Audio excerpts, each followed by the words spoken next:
I opened the hotel suite door and froze. Her laugh was the first thing I heard, low, breathy, familiar. Then I saw him, in our bed, with her, my maid of honor, my best friend. They didn't even notice me at first. The champagne bottle from last night sat half empty on the nightstand, the white silk sheets tangled around their bodies like a crime scene. I didn't scream. I didn't cry. I simply closed the door halfway, stepped into the hallway, and dialed his mother's number. Backstory: before the fall. I met Daniel 3 years ago at a charity gala. He wore a navy suit and that arrogant smile that somehow didn't make you hate him. He made me laugh in a way I hadn't in years. We built a life together. He proposed under a snowfall in Paris. I said yes without hesitation. And Claire? She was my anchor long before Daniel came into the picture. The kind of friend who would hold your hair back when you were sick and still roast you about it later.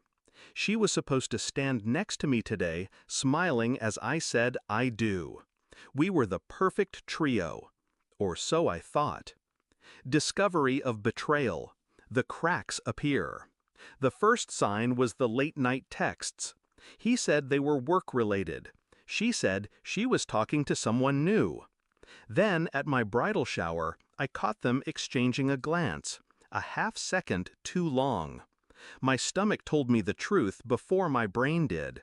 But I didn't confront them. Not yet. 2 weeks before the wedding, I checked his phone while he was in the shower. Her name wasn't there. She was under Aaron. What I read made my blood run cold. They hadn't just been sleeping together. They were planning to be together after the wedding, after he secured access to my trust fund. I closed the phone and smiled like I hadn't just been gutted. Shift in mindset. The plan forms. I could have walked away then, but walking away would have let them win quietly, and quiet wasn't what I wanted.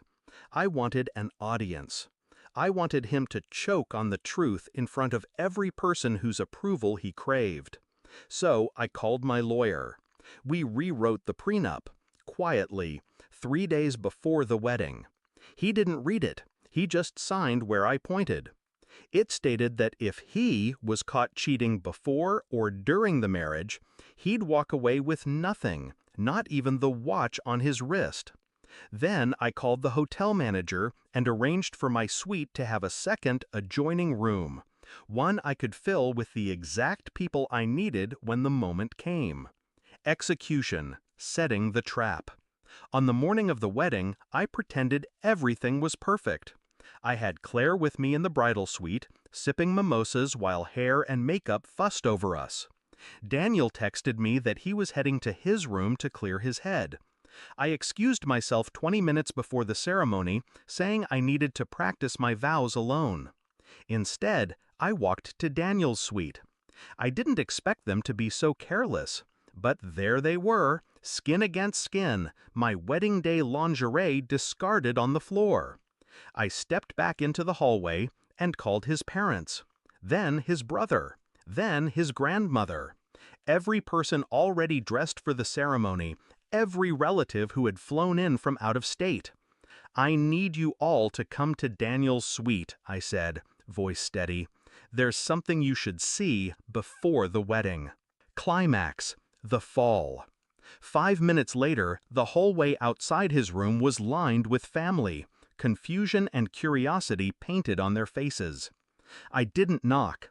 I opened the door wide, stood aside, and let them all file in. Gasps. Silence. Daniel scrambled off the bed, stammering, reaching for words that wouldn't come. Claire clutched the sheets to her chest, eyes wide. I didn't raise my voice. Daniel, I said, I'd like you to explain to your grandmother why the woman who was supposed to stand next to me at the altar is in your bed instead. His father's face turned crimson. His mother covered her mouth. His grandmother began to cry. Then I reached into my clutch and pulled out a thin envelope. This, I said, holding it out, is the updated prenup you signed. You might want to read the highlighted part." He opened it. His eyes flicked over the words, and then the color drained from his face. His father snatched it from his hands and read aloud the clause. In the event of infidelity prior to or during the marriage, the party at fault forfeits all rights to shared property, assets, and financial support. I turned to his family. "So, there will be no wedding, but there will be a press release, should anyone ask why. And if you want to know who leaked the text messages and hotel security footage to the bridal party," I looked at Claire.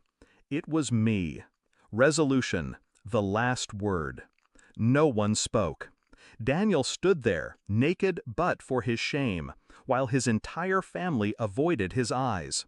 I walked to the door, heels clicking on the polished floor, and paused.